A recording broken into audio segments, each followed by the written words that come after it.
What were the general offense markers that pointed to one person? The no forced entry into a female's dwelling. They were not single houses, they were apartments or duplexes. A surprise approach into the female's bedroom. The use of a weapon, a taser or a knife. Placing the hand over the mouth, gaining control, rolling the female onto the stomach, binding the female with her own clothing or whatever is available in that room by the feet and the hands, stuffing what is ever available in the female's mouth to be quiet, assaulting the female physically, assaulting the female sexually, telling the female to shut up, be quiet, stealing some articles from the female's residence, to include the cell phone in every one of them.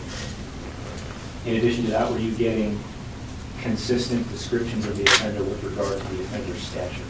Yes, the description was, and due to the fact they were blindfolded or they were told not to look, you have to understand that these females got a glimpse, maybe, it was dark, whatever the case may have been. They did, however, provide that the suspect was smaller in stature. Okay, and in addition to that, did you notice some consistency among the victims themselves with all of these cases? I did. What was that? They were all females, attractive females, blonde hair, mostly, or light colored hair, anywhere in the range of 5'4" to 5'7", anywhere from 110 to 140 pounds, athletic. So the offense against occurred on May 27th. At what point did you believe, having looked at these other cases, you were dealing with one person? That didn't happen for probably a couple days until we were able to get everything taken care of in regards to the initial investigation on the 27th, and then start pulling the reports. Like on the 29th, I believe what it was, May 29th, we started looking at these cases and feeling there's a lot of similarities here, and we need to take a strong look at this. At that point, did the investigations merge? Yes, they did. And you were assigned as the lead detective along with Detective Peckers? Yes. Can you describe the court? She's approximately 5'4", 120 pounds, 20 years old, blonde, athletic looking, attractive female, and she's an avid runner. How did the event begin for her? She was in bed. She was awoken with a man in her bedroom. Placed his hand over her mouth to gain control. I think she initially thought it was a prank, if I'm not mistaken. Rolled her under her stomach. Again, she was bound, hands and feet. She was covered with her own clothing to cover her eyes so she could not identify the defendant.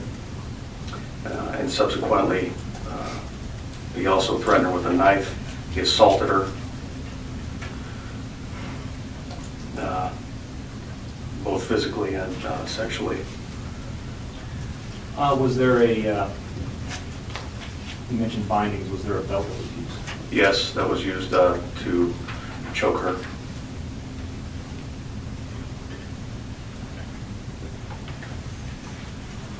With regard to the use of the knife, what types of threats were made? I believe he threatened to cut her throat or stab her or kill her. During the course of the assault, when the victim was struck, what location of the body was she hit? I believe it was the head area.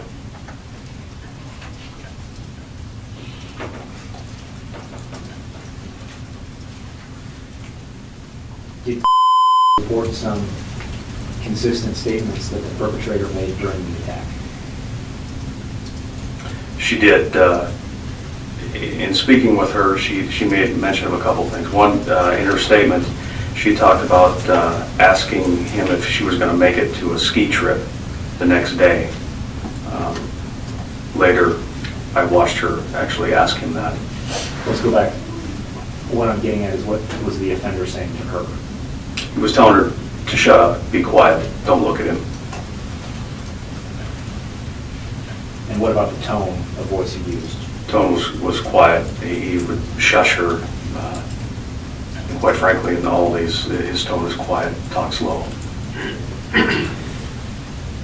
With regard to the rape, how was she raped? Anally and vaginally. With what? A sexual device, a dildo, What else? a plunger, A bathroom plunger? yes. Did she also report rape with penis? She did.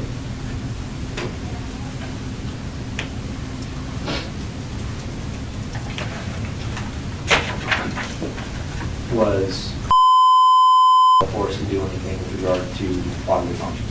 She was, she had requested to go to the bathroom to urinate, which she did do, and the defendant watched her do that, and then the defendant wanted her to defecate.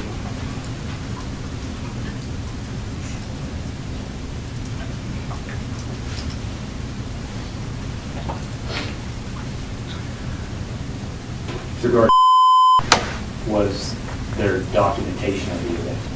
There absolutely was. And was that photo, video, or both? Photo and video.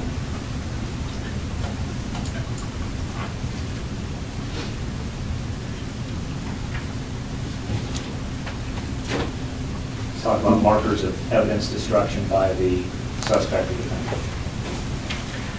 In each one of these cases, the defendant would rummage through their rooms or houses, take items from the residence, first of all. Secondly, he would take their cell phones. Thirdly, he would make them bathe or shower, clean up with water, soap, or chemicals, whatever he deemed necessary at the time.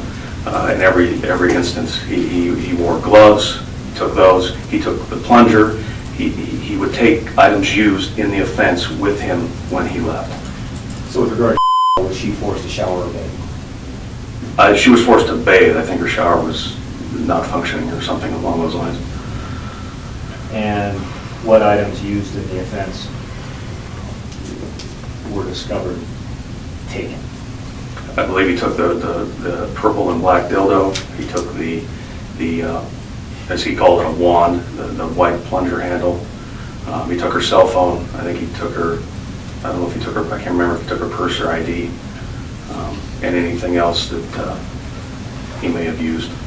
Was there also a scarf that was missing? Yes. And that was used to blindfold kids? Yes.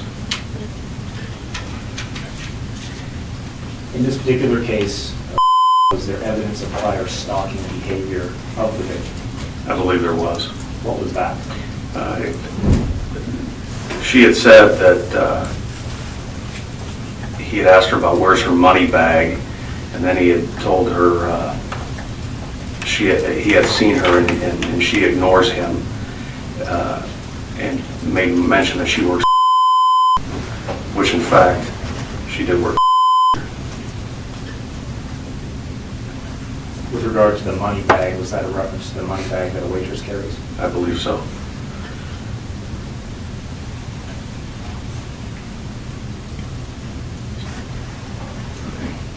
At times, were some of her requests answered during the offense? Yes. What was that? Again, she asked him if she could urinate. He allowed her to do that. I believe she asked for a drink of water or something with a lemon in it or something along those lines, and he also accommodated that request as well. Was there a robbery component in this case? You mentioned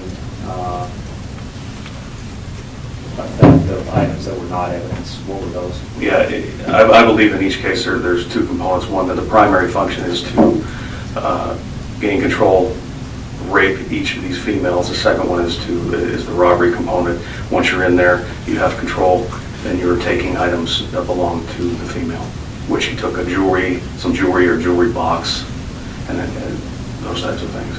And a cell phone. Yeah, of course, and the cell phone.